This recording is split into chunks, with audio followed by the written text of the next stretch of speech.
Greetings and welcome to the Sports Card Ripping Teachers. You can see behind me, it's a nice day. The sun is shining through. I thought it was going to be an extra special day. I was expecting Micah Parsons to be announced as the newest Green Bay Packer. But I did my due diligence. Nothing has happened so far. Now, in reality, kind of like with Shohei Ohtani having a Cubs uniform on, do I think Micah Parsons will be a Green Bay Packer? No. What team would not want Micah Parsons, though? Is there a single team out there like, nah, we're actually good? I mean, even the Browns have Micah Parsons and Myles Garrett on your team. They're going to want that. But in Jerry's crazy old mind, what is he thinking? Right now, it's looking bad for the Dallas Cowboys. People are making fun of me. All kinds of terrible media out there. And then Jerry sees the light at the end of the tunnel. Him with his arms around Micah Parsons. They've come to some sort of an agreement, contract extension, whatever it is. Jerry has his end game in mind. But I still wouldn't mind Parsons being a Green Bay Packer. All right, class is in session. Today's Wednesday, August 27th, 2025, lesson number 10.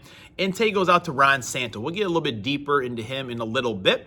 But in 1982, Rickey Henderson stole his 119th base of the season to break Lou Brock's record. And I bet Rickey was talking up Rickey as soon as that thing happened right there. Man, I love speed. Guys like Rickey Henderson. I really thought Pete Crow Armstrong, he has, I think, 31 steals this year so far. I thought he would have had more, but he has some wheels on him. And in 1908, Frank Leahy was born.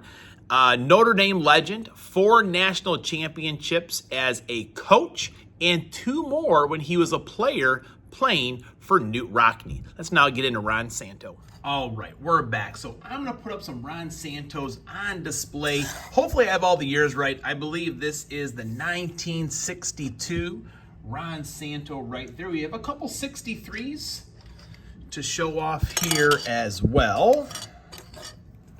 Take a look at those Ron Santos right over there. Man, he looks so young in those photos.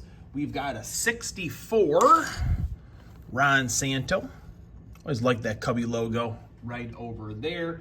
We have a 65 and a 66 coming up right over here.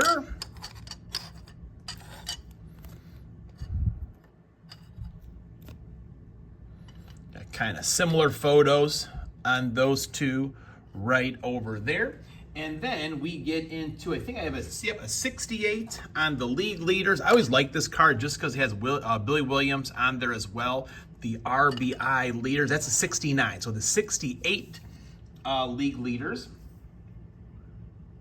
Right here is our got 1968 here as well. Ron Santo, man. We got the 69. That's season of 69. We don't want to talk much about that. Ron did not want to talk about it either on the radio. And then what we got here? I think we got a 70, couple 72s. No, 70s. These are 70s. Right there. Got the sporting news. For some reason, I've got 2 of these. I probably picked up one in a card show recently. Didn't know that I already had it. And then this is probably my favorite one besides the next one I'll show you. But look at the guns on Ron Santo there. I mean, good-looking guy right there, right? But look at the guns on him. Man, Santo.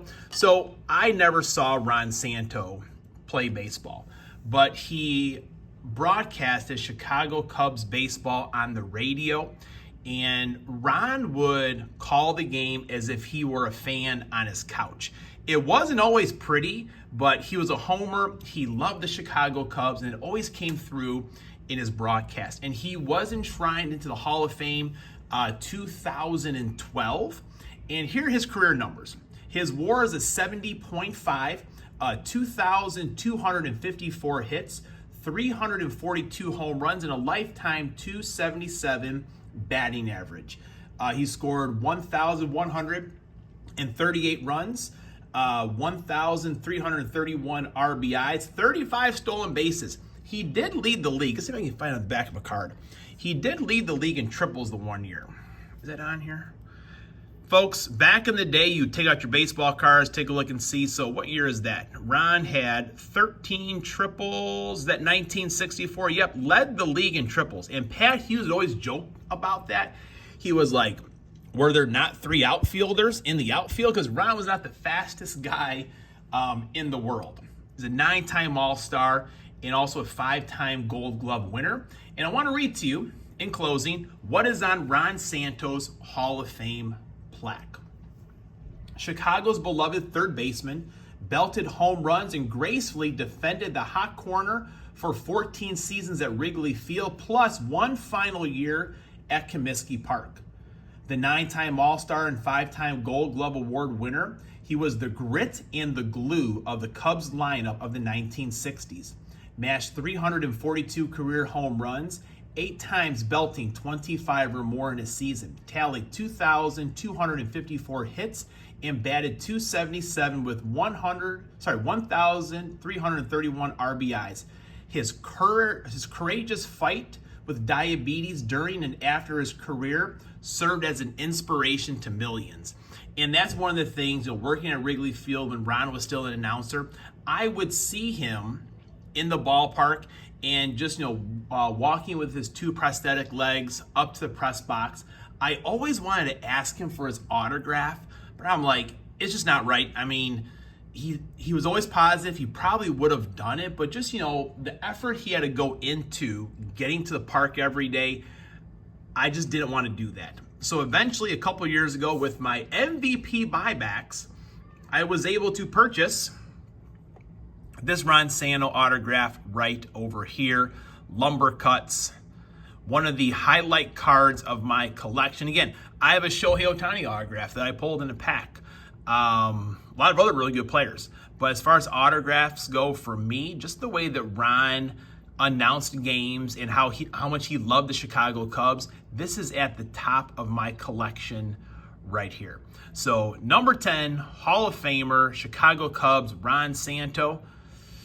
A lot of good memories listening to the Cubs with my dad on the radio, so definitely miss those. Class is dismissed.